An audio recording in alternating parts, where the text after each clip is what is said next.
La neige est tombée en abondance en montagne, mais pas que. Des automobilistes ont également été bloqués sur l'autoroute A48. Dans un communiqué, la préfecture met en cause les prévisions de Météo France. Chaque année en France, la première semaine de février est dédiée aux Journées nationales de prévention du suicide. Le collectif isérois est allé à la rencontre des Grenoblois. Corançon en Vercors accueillait les championnats de France de ski nordique handisport. Les grands noms de la discipline étaient présents pour les derniers réglages avant les championnats du monde. Bonsoir à tous et bienvenue dans ce JT du lundi 4 février 2019. Les principaux titres de l'actualité du Grand Grenoble en moins de 10 minutes, c'est toutes les heures à partir de 18h. La neige fait certainement le bonheur des skieurs, mais pas forcément des automobilistes. Samedi soir, une centaine d'entre eux s'est retrouvée bloquée sur la 48 dans le sens Lyon-Grenoble, au niveau du col de Rosatière. L'autoroute a ensuite été fermée jusque dimanche 9h. À l'aéroport de Grenoble-Alpes-Isère, les passagers dont l'avion n'a pas pu décoller n'ont pas pu quitter les lieux. Une véritable nuit de galère pour certains. Dimanche matin, la préfecture a indiqué dans un communiqué que Météo France n'avait pas parfaitement anticipé les chutes de neige, une incompréhension pour les météorologues. On a été un peu surpris d'un communiqué de la préfecture de l'Isère qui parlait d'une mauvaise anticipation des prévisions de Météo France, tout simplement parce que l'épisode neigeux, qui a eu un fort impact sur les routes du Nord-Isère, était, je dirais, bien balisé globalement par une vigilance orange qui avait été mise dès samedi matin à 10h. Tel que c'est écrit qu'une mauvaise anticipation. Une anticipation, pour moi, c'est réagir assez et prévenir assez longtemps à l'avance. Quand on prévient dès 10h le matin qu'il va y avoir un événement, je dirais, important de neige pour le soir même, l'anticipation, elle est bonne.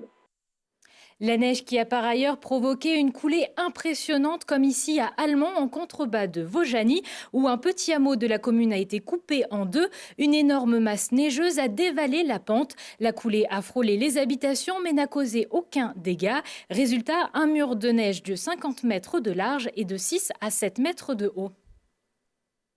Toujours dans le massif de Loisan, les recherches poursuivent pour retrouver Sacha disparu depuis jeudi. Le jeune homme de 18 ans n'a pas donné de nouvelles à l'issue de sa journée de ski à l'Alpe d'Huez. Les secouristes de la CRS Alpes sont à la recherche de l'auteur de cette photo, la dernière publiée par Sacha sur les réseaux sociaux. Un témoignage qui pourrait permettre de redéfinir la zone de recherche. Toute personne ayant des informations peut contacter la CRS Alpes au 04 76 84 70 46. Après les importantes chutes de neige, la prudence est donc de mise. Le nouveau bulletin Météo France place le massif de la Chartreuse et de Beldonne et du Vercors en risque 4 sur 5. Celui des Grandes Rousses et de Loisan en risque 3 sur 5. Ce lundi, en fin de matinée, une nouvelle avalanche s'est produite à Chamchaude, dans un secteur très fréquenté des skieurs de randonnée. Elle n'a pas fait de victimes. Premier conseil municipal 2019 pour la ville de Grenoble, ce sera le dernier pour Jérôme Safar, le coprésident du groupe d'opposition socialiste et allié et ancien candidat au municipal en 2014, a annoncé sur les réseaux sociaux qu'il quitterait son poste de conseiller municipal. Cette décision n'est pas une surprise puisqu'après s'être mis en retrait du Parti socialiste, l'élu avait déjà évoqué son départ du monde politique. Acte 12 des Gilets jaunes samedi à Grenoble, ils étaient près de 250 à manifester. Une faible mobilisation due à l'organisation d'un grand rassemblement régional à Valence, un mouvement sous le signe de la solidarité. Les manifestants se sont d'ailleurs rendus devant les locaux de France Bleu Isère pour apporter leur soutien. Une journée nationale de mobilisation est prévue le 5 février. En cause, la politique générale menée par Emmanuel Macron. De nombreuses actions sont organisées à Grenoble. Le départ de la manifestation aura lieu à 14h devant les locaux du MEDEF sur les grands boulevards. D'autres actions sont également prévues devant les lycées dès 9h ou encore sur le campus de Saint-Martin-d'Hères. Eux ne portaient pas de gilets jaunes, mais des gilets verts. Chaque année en France, la première semaine de février est dédiée aux Journées nationales de prévention du suicide. L'objectif est de sensibiliser le grand public à cette question.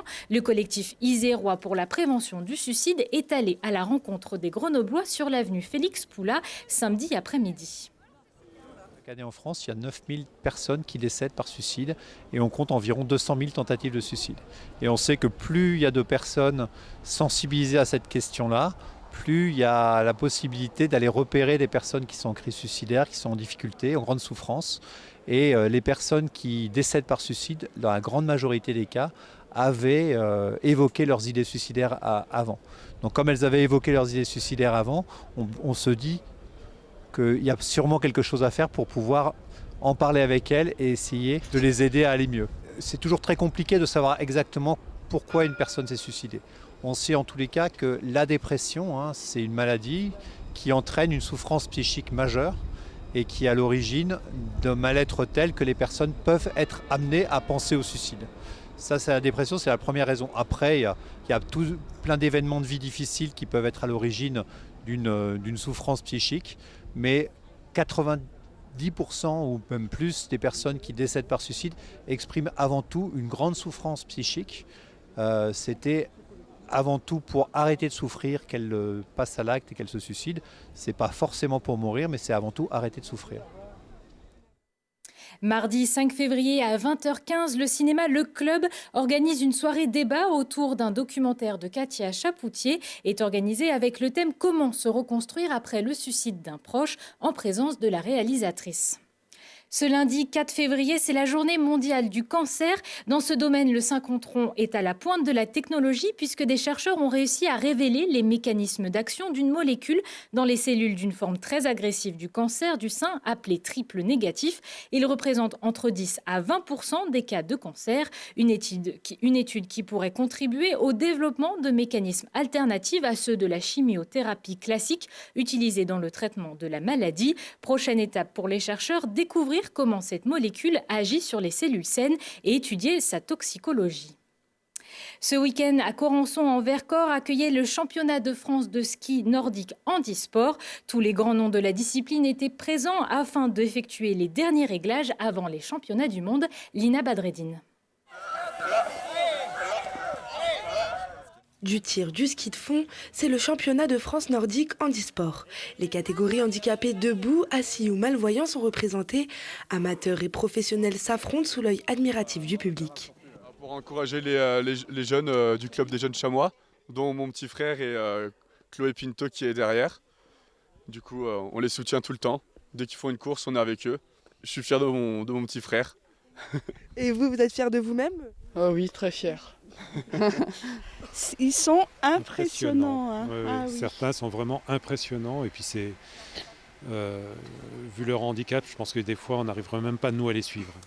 Avec son guide, Thomas Dubois a terminé 11e en biathlon, 12,5 km aux Jeux Olympiques de Pyeongchang. Eux deux font de ce sport à l'origine individuelle un sport d'équipe. Quand on est guide, on va dire qu'on entreprend un petit peu l'envie de l'aider à réaliser ses objectifs et c'est plus par plaisir d'aider quelqu'un que par envie vraiment de performer. Après la performance elle se fait à deux et du coup c'est sûr que pour ça l'entraînement il passe de la même façon comme pour lui comme pour moi par des longues séances d'endurance, d'intensité et tout ça et voilà, de toute façon la plupart du temps on les fait ensemble. Mais en tant que guide, Bastien doit s'exercer un peu plus pour pouvoir rester devant Thomas lors des compétitions. L'athlète Benjamin Davier, lui, profite de ce championnat pour s'entraîner. Il ne perd pas de vue ses objectifs. C'était une semaine très intense aussi, pour nous, que ce soit sur les skis ou sur le tir. Et voilà, les championnats du monde, c'est dans 15 jours et ça fait plaisir aussi de voir qu'on est en forme sur les skis. Et on a eu des super bonnes conditions aussi, donc ça forcément ça aide. Et voilà, maintenant on a un peu hâte d'en découdre aussi là-bas au Canada. Benjamin Davier vise 3 médailles d'or au Canada.